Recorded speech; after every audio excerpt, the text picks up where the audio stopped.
বিসমিল্লাহির রহমানির রহিম। সবাইকে স্বাগত জানাচ্ছি আমাদের চ্যানেলে।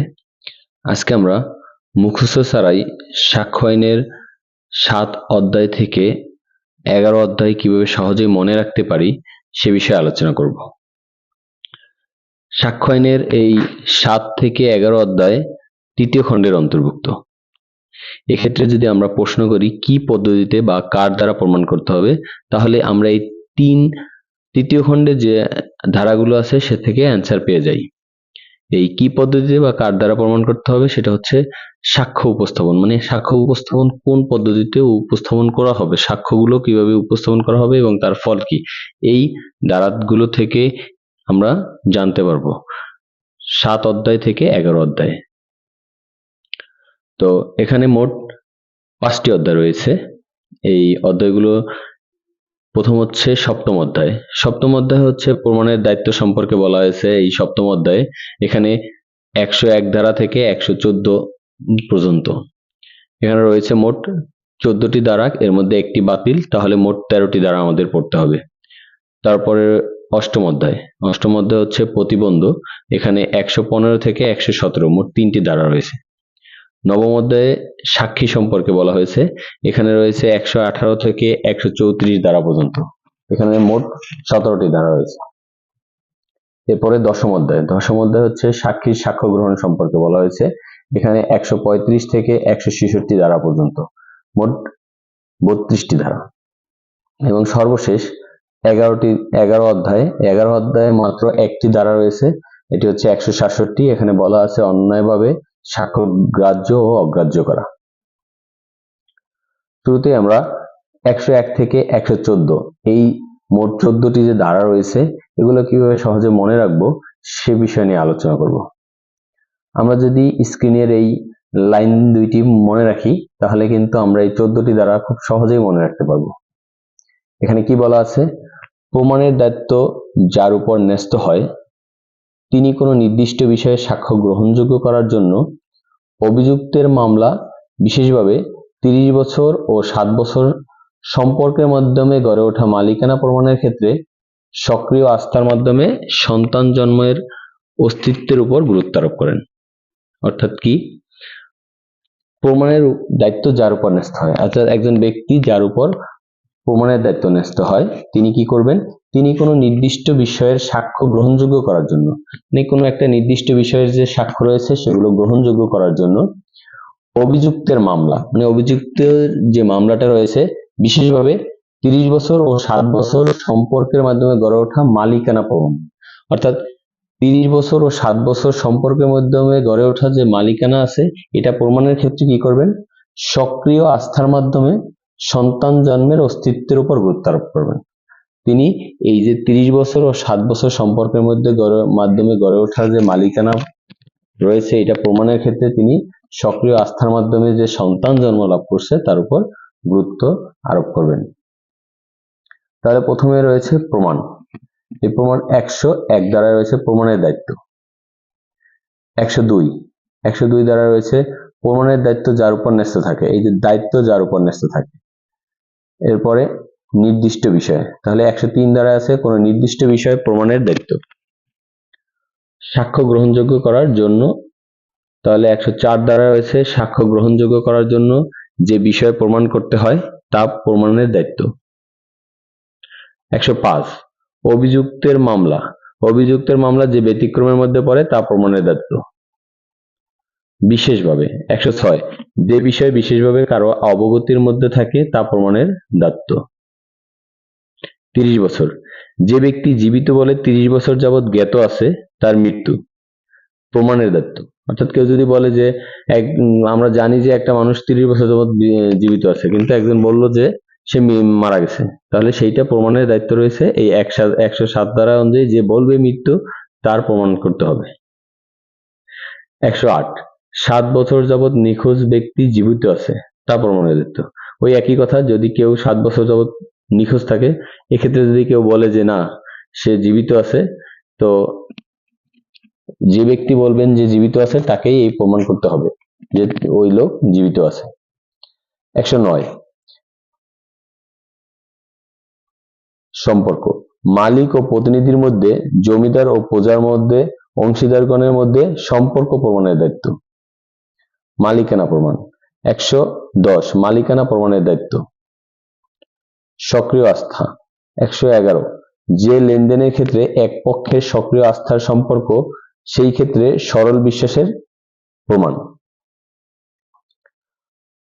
সন্তান জন্ম। 112 দ্বারা বলা আছে বিবাহ বলবৎ থাকা অবস্থায় সন্তানের জন্মই বৈধতার চূড়ান্ত প্রমাণ। 113 দ্বারা বাতিল, এটি 1973 সালের 8 নং আইন দ্বারা বাতিল করা হয়েছে। 114 আদালত কিছু ঘটনার অস্তিত্ব অনুমান করতে পারে। তাহলে এই যে অস্তিত্ব, তাহলে আমরা এখান থেকে 101 থেকে 114 ধারার এই যে 14টি ধারা রয়েছে, আমরা কিন্তু এই দুটি লাইন যদি মনে রাখি তাহলে কিন্তু আমরা সহজে এটা মনে রাখতে পারবো। এরপরে 8 অধ্যায়ে আমরা তিনটি ধারা জানি, 115, 116 এবং 117। এখানে 115 আছে প্রতিবন্ধ বা স্বীকৃতির বাধা। 116 প্রজার বা দখলদারির অনুমতিক্রমে ব্যবহারকারীর প্রতিবন্ধতা। 117 বিনিময় পত্রের স্বীকৃতিদাতা, গচ্ছিত গ্রহীতা ও অনুমতিক্রমে ব্যবহারকারীর প্রতিবন্ধতা। এরপরে 118 থেকে 122 এই পাঁচটি দ্বারা যদি আমরা এই লাইনটি মনে রাখি তাহলে কিন্তু এই 5টি দ্বারা সহজেই মনে রাখতে পারবো। কি বলা আছে? সাক্ষ্য দিতে গিয়ে বোবা সাক্ষী স্বামী স্ত্রীর সম্পর্ক নির্ণয়ের জন্য ম্যাজিস্ট্রেটের নিকট বিবাহ বজায় থাকাকালীন যোগাযোগের বিষয় তুলে ধরছেন। অর্থাৎ একজন বোবা সাক্ষী তিনি সাক্ষ্য দিতে গিয়ে এই যে স্বামী স্ত্রীর সম্পর্ক নির্ণয় করছেন, এই নির্ণয়ের জন্য কি ম্যাজিস্ট্রেটের নিকট কি বলছেন? বিবাহ বজায় থাকাকালীন যোগাযোগের বিষয়, মানে বিবাহ যখন বজায় ছিল তখন যে যোগাযোগ ছিল সেই বিষয়ে ম্যাজিস্ট্রেটের নিকট তুলে ধরেন। তাহলে আমরা কি পেলাম? সাক্ষ্য দিতে গিয়ে বোবা সাক্ষী স্বামী স্ত্রীর সম্পর্ক নির্ণয়ের জন্য ম্যাজিস্ট্রেটের নিকট বিবাহ বজায় থাকাকালীন যোগাযোগের বিষয় তুলে ধরেন। প্রথমে আছে সাক্ষ্য, যে 118 দ্বারা আছে যে সাক্ষ্য দিতে পারে। 119 দ্বারা রয়েছে বোবা সাক্ষী স্বামী স্ত্রী। 120 দ্বারা দেওয়ানি মামলার পক্ষগণ এবং তাদের স্ত্রী বা স্বামী। ফৌজদারি মামলার বিচারাধীন ব্যক্তির স্বামী বা স্ত্রী, ম্যাজিস্ট্রেট। 121 জজ ও ম্যাজিস্ট্রেটগণ। 122 বিবাহ বজায় থাকাকালীন, তাহলে 122 দ্বারা আছে বিবাহ বজায় থাকাকালীন বার্তা। এরপরে 123 থেকে 134 এই 12টি দ্বারা যদি আমরা মনে রাখতে চাই তাহলে কিন্তু আমরা এই স্ক্রিনের 3টি লাইন যদি মনে রাখি তাহলে দেখবেন খুব সহজেই আমরা মনে রাখতে পারবো। এখানে কি বলা আছে? রাষ্ট্রীয় ও সরকারি বার্তার আদান প্রদান করে যেসব অপরাধ সংগঠিত হয় তা নির্মূল করার জন্য পেশাগত যোগাযোগের মাধ্যমে দোবাসী নিয়োগ করে স্বপ্রণোদিত হয়ে আইন উপদেষ্টার সাথে যোগাযোগ করতে হবে। তাহলে কি বলছে? রাষ্ট্রীয় ও সরকারি বার্তা আদান প্রদান করে যেসব অপরাধ সংগঠিত হয়, অর্থাৎ রাষ্ট্রীয় এবং সরকারি বার্তা আদান প্রদানের মাধ্যমে যেসব অপরাধ সংগঠিত হয় তা নির্মূল করার জন্য, এই অপরাধগুলো নির্মূল করার জন্য কি করতে হবে? পেশাগত যোগাযোগের মাধ্যমে, মানে পেশাগত যে যোগাযোগটা আছে সে তার মাধ্যমে দোবাসী নিয়োগ করতে হবে। নিয়োগ করে স্বপ্রণোদিত হয়ে আইন উপদেষ্টার সাথে যোগাযোগ করতে হবে। পেশাগত যোগাযোগের মাধ্যমে দোবাসী নিয়োগ করে স্বপ্রণোদিত হয়ে আইন উপদেষ্টার সাথে যোগাযোগ করতে হবে। এবং মামলার পক্ষ নয় এমন ব্যক্তির দখলে থাকা দলিল দাখিল ও সাক্ষীর উত্তরদানের মাধ্যমে দুষ্কর্মের সহযোগীকে চিহ্নিত করতে হবে। কি করতে হবে? মামলার পক্ষ নয়, যারা মামলার কোনো পক্ষ না এমন ব্যক্তির দখলে থাকা দলিল দাখিল করে ফেলতে হবে। এবং সাক্ষীর উত্তরদানের মাধ্যমে, সাক্ষীর যে উত্তরদান এর মাধ্যমে কি করতে হবে? দুষ্কর্মের সহযোগীকে চিহ্নিত করতে হবে। এক্ষেত্রে সাক্ষীর সংখ্যা নির্দিষ্ট নয়। তাহলে কিন্তু আমরা সহজেই এই লাইন 3টা মনে রাখতে পারবো। দেখেন এই লাইন 3টা যদি মনে রাখি তাহলে আমরা কিন্তু 12টি দ্বারা আমরা মনে রাখতে পারবো। কি বলছে? রাষ্ট্রীয় ও সরকারি বার্তার আদান প্রদান করে যেসব অপরাধ সংঘটিত হয় তা নির্মূল করার জন্য পেশাগত যোগাযোগের মাধ্যমে দোবাসী নিয়োগ করে স্বপ্রণোদিত হয়ে আইন উপদেষ্টার সাথে যোগাযোগ করতে হবে। এবং মামলার পক্ষ নয় এমন ব্যক্তির দখলে থাকা দলিল দাখিল ও সাক্ষীর উত্তরদানের মাধ্যমে দুষ্কর্মের সহযোগীকে চিহ্নিত করতে হবে, এক্ষেত্রে সাক্ষীর সংখ্যা নির্দিষ্ট নয়। প্রথমে আছে রাষ্ট্রীয়, 123 দ্বারা রাষ্ট্রীয় বিষয় সম্পর্কে সাক্ষ্য। তারপর সরকারি, 124 সরকারি বার্তার আদান প্রদান। 125 অপরাধ সংগঠিত, তাহলে অপরাধ সংগঠন সম্পর্কে সংবাদ। 126 পেশাগত যোগাযোগ। 127 দোভাষী ইত্যাদির ক্ষেত্রে 126 ধারার প্রয়োগ। স্বপ্রণোদিত। 128 স্বপ্রণোদিত হয়ে সাক্ষ্য দেওয়ার ফলে সুবিধা পরিত্যক্ত হয় না। আইন উপদেষ্টা। 119 আইন উপদেষ্টার সাথে গোপন বার্তার আদান প্রদান। 129 তারপরে 130 মামলার পক্ষ নয় এমন সত্যের দলিল দাখিল, অর্থাৎ মামলার পক্ষ নয় এমন যে সত্য আছে তাদের দলিল দাখিল। ব্যক্তির দখলে থাকা দলিল। 131 দ্বারা আছে যে দলিল অপর কোনো ব্যক্তির দখলে থাকলে তা দাখিল করতে সে অস্বীকার করতে পারত তা দাখিল, অর্থাৎ যে দলিল কোনো ব্যক্তির নিকট আছে যদি মনে করা হয় যে সে এটা দাখিল করতে অস্বীকার করতে পারে সেক্ষেত্রে তা দাখিল। সাক্ষী, কোন প্রশ্নের উত্তর সাক্ষীকে অপরাধের সাথে জড়িত করবে এই অজুহাতে উত্তরদান হতে সাক্ষীকে অব্যাহতি দেওয়া যাবে না, অর্থাৎ সাক্ষী নিজে হচ্ছে অপরাধে জড়িত, তার সাক্ষ্যের মাধ্যমে তিনি নিজেই জড়িয়ে পড়তে পারেন, এই ভয়ে তিনি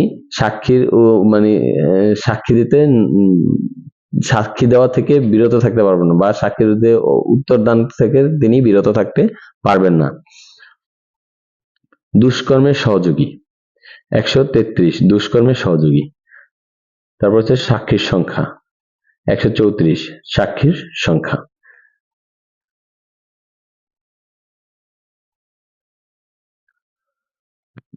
এরপরে 14টি ধারা 135 থেকে 148। এই 14টি ধারা আমরা এই 3টি লাইন যদি মনে রাখি তাহলে কিন্তু মনে রাখতে পারবো। এখানে বলা আছে সাক্ষীগণকে উপস্থিত করার পর বিচারক জবানবন্দি, সাক্ষ্য গ্রহণের ক্রম, দলিল উপস্থাপনের জন্য আহত ব্যক্তিকে জেরা, চরিত্র সম্পর্কিত সাক্ষ্য এবং ইঙ্গিতবাহী প্রশ্ন সম্পর্কে নির্দেশনা প্রদান করবেন। ইঙ্গিতবাহী প্রশ্ন কখন করা যাবে না, কখন করা যাবে, লিপিবদ্ধ বিষয় সম্পর্কিত সাক্ষ্য, লিখিত বিবৃতি সম্পর্কে জেরা, আইনসঙ্গত প্রশ্ন, সাক্ষীকে উত্তরদানে বাধ্য করা, প্রশ্ন করার সময় ইত্যাদি আদালত নির্ধারণ করে দিবেন। অর্থাৎ দুইটা জিনিস সম্পর্কে বলা আছে, একটা হচ্ছে সাক্ষীগণ উপস্থিত করার পর কি করা হবে এবং কি কি প্রশ্ন করা যাবে কি করা যাবে না এই নির্দেশনা দিয়ে দেবে, এইগুলাই এখানে বলা হয়েছে। তো দেখেন কি বলছে, সাক্ষীগণকে উপস্থিত করার পর বিচারক কি করবেন, যখন সাক্ষীগণকে উপস্থিত করা হয়েছে তারপরে বিচারক কি করবেন, জবানবন্দি, সাক্ষ্য গ্রহণের ক্রম, দলিল উপস্থাপনের জন্য আহত ব্যক্তিকে জেরা, চরিত্র সম্পর্কিত সাক্ষ্য এবং ইঙ্গিতবাহী প্রশ্ন সম্পর্কে নির্দেশনা দেবেন। তাহলে এই 5টি বিষয় সম্পর্কে বিচারক কি করবেন, সাক্ষীগণ যখন উপস্থিত হবে তারপরে এই 5টি বিষয় সম্পর্কে নির্দেশনা প্রদান করবেন। কি কি, জবানবন্দি, সাক্ষ্য গ্রহণের ক্রম, দলিল উপস্থাপনের জন্য আহত ব্যক্তিকে জেরা, চরিত্র সম্পর্কিত সাক্ষ্য এবং ইঙ্গিতবাহী প্রশ্ন, এগুলো এই 5টি সম্পর্কে তিনি নির্দেশনা প্রদান করবেন। তারপরে কি করছে, ইঙ্গিতবাহী প্রশ্ন কখন করা যাবে না কখন করা যাবে, লিপিবদ্ধ বিষয় সম্পর্কিত সাক্ষ্য, লিখিত বিবৃতি সম্পর্কিত জেরা, আইনসঙ্গত প্রশ্ন, সাক্ষীকে উত্তরদানে বাধ্য করা, প্রশ্ন করার সময় অর্থাৎ কখন প্রশ্ন করা হবে ইত্যাদি আদালত নির্ধারণ করে দেবেন। আদালত 6টি বিষয় নির্ধারণ করবেন। কি কি বিষয় নির্ধারণ করবেন, ইঙ্গিতবাহী প্রশ্ন কখন করা যাবে কখন করা যাবে না, লিপিবদ্ধ বিষয় সম্পর্কিত সাক্ষ্য, লিখিত বিবৃতি সম্পর্কে জেরা, আইনসঙ্গত প্রশ্ন, সাক্ষীকে উত্তরদানে বাধ্য করা এবং প্রশ্ন করার সময়, এই 6টি বিষয় কি করবে, আদালত নির্ধারণ করবেন। আগের 5টি বিষয় সম্পর্কে বিচারক সাক্ষী উপস্থিত হওয়ার পরে নির্দেশনা প্রদান করবেন এবং আদালত নির্ধারণ করে দিবেন এই 6টি বিষয়। তাহলে কি আছে, 135 দ্বারা বলা আছে সাক্ষীগণকে উপস্থিত করা এবং সাক্ষ্য গ্রহণ করার ক্রম। বিচারক 136 ধারা আছে বিচারক সাক্ষ্যের গ্রহণযোগ্যতা নির্ধারণ করবেন। জবানবন্দি। 137 জবানবন্দি জেরা এবং পুনঃজবানবন্দি। সাক্ষ্য গ্রহণের ক্রম। 138 সাক্ষ্য গ্রহণের ক্রম, পুনঃজবানবন্দি গ্রহণের নির্দেশ। দলিল উপস্থাপনের জন্য আহত ব্যক্তিকে জেরা। 139 দলিল উপস্থাপনের জন্য আহত ব্যক্তিকে জেরা। চরিত্র সম্পর্কিত। 140 চরিত্র সম্পর্কে সাক্ষ্য। ইঙ্গিতবাহী প্রশ্ন। 141 আছে ইঙ্গিতবাহী প্রশ্ন। তারপর ইঙ্গিতবাহী প্রশ্ন কখন করা যাবে না। 142 আছে ইঙ্গিতবাহী প্রশ্ন অবশ্যই করা যাবে, যখন অবশ্যই করা যাবে না। 143 যখন ইঙ্গিতবাহী প্রশ্ন করা যেতে পারে। 144 লিপিবদ্ধ বিষয় সম্পর্কিত সাক্ষ্য। 145 লিখিত বিবৃতি সম্পর্কে জেরা। আইনসঙ্গত প্রশ্ন। 146 জেরায় আইনসঙ্গত প্রশ্ন। সাক্ষীকে উত্তরদানে বাধ্য করা। 147 সাক্ষীকে যখন উত্তরদানে বাধ্য করতে হবে। 148 কোন সময়ে প্রশ্ন করতে হবে এবং সাক্ষী যখন উত্তর দিতে বাধ্য তা আদালত নির্ধারণ করবে। এই 14টি দ্বারা আমরা সহজেই মনে রাখতে পারি, এই লাইনগুলো যদি মনে রাখি আমরা। এরপরে 149 থেকে 153 মোট 5টি ধারা রয়েছে এখানে। এই লাইন দুইটা যদি আমরা মনে রাখি তাহলে কিন্তু আমরা এই 5টি ধারা খুব সহজেই মনে রাখবো। কি রাখতে পারবো? কি বলছে? যুক্তিসঙ্গত কারণ ব্যতীত প্রশ্ন করা যাবে না। যদি প্রশ্ন করা হয় তবে তা অশ্লীল, অপমানজনক নাকি সত্যবাদিতা পরীক্ষা করার জন্য তা নিশ্চিত করতে হবে। খুব সহজ কথা, আমরা কিন্তু খুব সহজেই এটা মনে রাখতে পারবো। কি বলছে? যুক্তিসঙ্গত কারণ ব্যতীত প্রশ্ন করা যাবে না। যদি প্রশ্ন করা হয় তাহলে তা অশ্লীল, অপমানজনক নাকি সত্যবাদিতা পরীক্ষা করার জন্য তা নিশ্চিত করতে হবে। 3টে জিনিস, অশ্লীল, অপমানজনক নাকি এটা সত্যবাদিতা পরীক্ষা করছে, এই 3টা জিনিস কোনটা পরীক্ষা করছে তা নিশ্চিত করতে হবে। যুক্তিসঙ্গত কারণ ব্যতীত প্রশ্ন করা যাবে না। যদি প্রশ্ন করা হয় তবে তা অশ্লীল, অপমানজনক নাকি সত্যবাদিতা পরীক্ষা করার জন্য তা নিশ্চিত করতে হবে। যুক্তিসঙ্গত কারণ ব্যতীত। 149 ধারা রয়েছে যুক্তিসঙ্গত কারণ ব্যতীত প্রশ্ন করা যাবে না। প্রশ্ন করা হয়। 150 যদি যুক্তিসঙ্গত কারণ ব্যতীত প্রশ্ন করা হলে সেক্ষেত্রে আদালতের কার্যপদ্ধতি। অশ্লীল। 151 অশ্লীল ও কুৎসাজনক প্রশ্ন, অপমানজনক। 152 অপমান বা উত্ত্যক্ত করার উদ্দেশ্যে উদ্দেশ্যমূলক প্রশ্ন, সত্যবাদিতা। 153 সত্যবাদিতা পরীক্ষা করার জন্য প্রশ্ন করা হলে এগুলোর উত্তরের বিরোধিতা করার সাক্ষ্য বর্জন।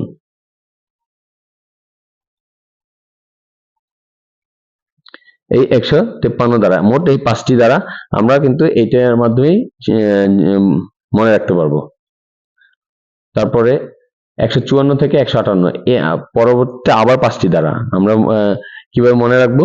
যদি আমরা এই 2 লাইন মনে রাখি তাহলে কিন্তু পরবর্তীতে 154 থেকে 158 দ্বারায় যে 5টি দ্বারা রয়েছে তা মনে রাখতে পারবো। যদি কোনো পক্ষ নিজের সাক্ষীকে প্রশ্ন করে সাক্ষীর বিশ্বাসযোগ্যতা অর্জন করতে পারেন তবে তিনি উদ্দেশ্যমূলক প্রশ্ন করে পূর্ববর্তী সাক্ষ্য প্রমাণ করতে পারবেন। অর্থাৎ কি? যদি কোনো পক্ষ নিজের সাক্ষীকে, তার যে সাক্ষী রয়েছে সেই সাক্ষীকে প্রশ্ন করে সাক্ষীর বিশ্বাসযোগ্যতা অর্জন করতে পারেন, অর্থাৎ ওই সাক্ষীর যে বিশ্বাসযোগ্যতা সেটা যদি অর্জন করতে পারেন তবে তিনি কি করতে পারবেন? তবে তিনি উদ্দেশ্যমূলক প্রশ্ন করে পূর্ববর্তী সাক্ষ্য প্রমাণ করতে পারবেন। প্রথমে কি করতে হবে? সাক্ষীর বিশ্বাসযোগ্যতা অর্জন করতে হবে। যদি অর্জন করতে পারে তাহলে তিনি উদ্দেশ্যমূলক প্রশ্ন করে পূর্ববর্তী সাক্ষ্য প্রমাণ করতে পারবেন। তাহলে প্রথমে আছে নিজের সাক্ষীকে প্রশ্ন। 154 দ্বারা কোনো পক্ষ কর্তৃক নিজের সাক্ষীকে প্রশ্ন করা। 155 সাক্ষীর বিশ্বাসযোগ্যতা সম্পর্কে অভিযোগ, উদ্দেশ্যমূলক প্রশ্ন। 156 প্রাসঙ্গিক ঘটনা সমর্থন করার উদ্দেশ্যমূলক প্রশ্ন গ্রহণযোগ্য। 157 একই বিষয় সম্পর্কে সাক্ষীর পরবর্তী সাক্ষ্য সমর্থনের জন্য পূর্ববর্তী সাক্ষ্য প্রমাণ করা যেতে পারে। 158 প্রমাণিত যে সকল বিবৃতি 32 ও 33 ধারা অনুসারে প্রাসঙ্গিক সেগুলো সম্পর্কে যে সকল বিষয় প্রমাণ করা যেতে পারে। এই 5টি দ্বারা আমরা এখান থেকে শিখে গেলাম। এরপরে আছে 159 থেকে 167, অর্থাৎ সর্বশেষ ধারাটিও এখানে রয়েছে। এই 9টি দ্বারা যদি আমরা মনে রাখতে চাই 159 থেকে 167, তাহলে কিন্তু আমরা এই যে স্ক্রিনের লাইনগুলো যদি মনে রাখি খুব সহজেই তাহলে আমরা কিন্তু মনে রাখতে পারবো। কি বলা আছে?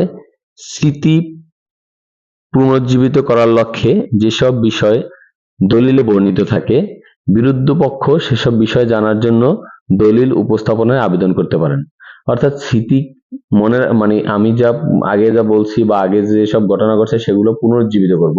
সেই স্মৃতি পুনরুজ্জীবিত করার লক্ষ্যে যেসব বিষয় দলিলে বর্ণিত থাকে, দলিলে যেসব বিষয় এগুলো বর্ণিত থাকে, বিরুদ্ধ পক্ষ সেসব বিষয় জানার জন্য দলিল উপস্থাপনের আবেদন করতে পারবেন। এখানে একটু টাইপিং মিস্টেক আছে। তলব এবং নোটিশ দেওয়া সত্ত্বেও যেসব দলিল উপস্থাপন করতে অস্বীকার করা হয়েছে সে সম্পর্কে বিচারক এবং জুরি বা অ্যাসেসরগণ প্রশ্ন জিজ্ঞেস করতে পারেন। এক্ষেত্রে অন্যায়ভাবে সাক্ষ্য গ্রাহ্য বা অগ্রাহ্যের জন্য নতুন করে বিচার করা যাবে না। তাহলে কি বলছে? স্মৃতি পুনরুজ্জীবিত করার লক্ষ্যে যেসব বিষয় দলিলে বর্ণিত থাকে, বিরুদ্ধ পক্ষ সেসব বিষয় জানার জন্য দলিল উপস্থাপনের আবেদন করতে পারেন। অর্থাৎ বিরুদ্ধ পক্ষ যারা থাকবে তারা দলিল উপস্থাপনের জন্য আবেদন করতে পারেন। যদি তলব এবং নোটিশ দেওয়া সত্ত্বেও যেসব দলিল উপস্থাপন করা হয় না বা করতে অস্বীকার করা হয় সে সম্পর্কে বিচারক, জুরি বা অ্যাসেসরগণ প্রশ্ন করতে পারেন। কেউ আপনাকে বলল যে এই দলিলগুলো উপস্থাপন করতে হবে, সে উপস্থাপন করলেন না, তো যদি না করেন সেক্ষেত্রে বিচারক বা জুরি বা অ্যাসেসরগণ প্রশ্ন জিজ্ঞেস করতে পারেন। এক্ষেত্রে অন্যায়ভাবে সাক্ষ্য গ্রাহ্য বা অগ্রাহ্যের জন্য নতুন করে বিচার করা যাবে না। প্রথমে আছে স্মৃতি পুনর্জীবিত। 159 স্মৃতি পুনর্জীবিত করা। সাক্ষী যখন স্মৃতি পুনর্জীবিত করার জন্য দলিলের অনুলিপি ব্যবহার করতে পারে। 160 159 দ্বারা উল্লেখিত দলিলে বর্ণিত বিষয় সম্পর্কে সাক্ষ্য। দলিলে বর্ণিত এখানে উল্লেখ আছে। বিরুদ্ধ পক্ষ। 161 স্মৃতি পুনর্জীবিত করার উদ্দেশ্যে ব্যবহৃত কোনো লেখা সম্পর্কে বিরুদ্ধ পক্ষের অধিকার। 162 দলিল উপস্থাপন। তলবকৃত এবং নোটিশ মোতাবেক উপস্থিত দলিল সাক্ষ্য হিসেবে দেয়া। নোটিশ দেয়া সত্ত্বেও যে দলিল উপস্থাপিত করতে অস্বীকার করা হয়েছে তা সাক্ষ্য হিসেবে ব্যবহার। বিচারক। 165 বিচারক কর্তৃক প্রশ্ন জিজ্ঞাসা করা বা কিছু উপস্থাপন করার আদেশ দানের ক্ষমতা। জুরি বা অ্যাসেসরগণ কর্তৃক প্রশ্ন জিজ্ঞেস করার ক্ষমতা। অন্যায়ভাবে সাক্ষ্য গ্রাহ্য বা অগ্রাহ্য। তাহলে সর্বশেষ ধারায় 167 অন্যায়ভাবে সাক্ষ্য গ্রহণ বা বর্জন করা হলে তার জন্য নতুন করে বিচার করা হবে না। অর্থাৎ সর্বশেষ ধারা এখানে বলা আছে, এটি সর্বশেষ অধ্যায় এবং সর্বশেষ ধারা। অন্যায়ভাবে সাক্ষ্য গ্রহণ বা বর্জন করা হলে তার জন্য নতুন করে বিচার করা হবে না। এই ছিল আজকে আমাদের আলোচনা। আমরা এই আলোচনার মাধ্যমে অনেক কিছুই শিখলাম। যদি আমাদের এই ভিডিও আপনাদের ভালো লাগে তাহলে অবশ্যই আমাদের চ্যানেলটি সাবস্ক্রাইব করে আমাদের সাথে থাকবেন এবং পরবর্তীতে আমরা যেন নতুন নতুন ভিডিও দিতে পারি সেজন্য দোয়া করবেন। খোদা হাফেজ, ভালো থাকবেন সবাই।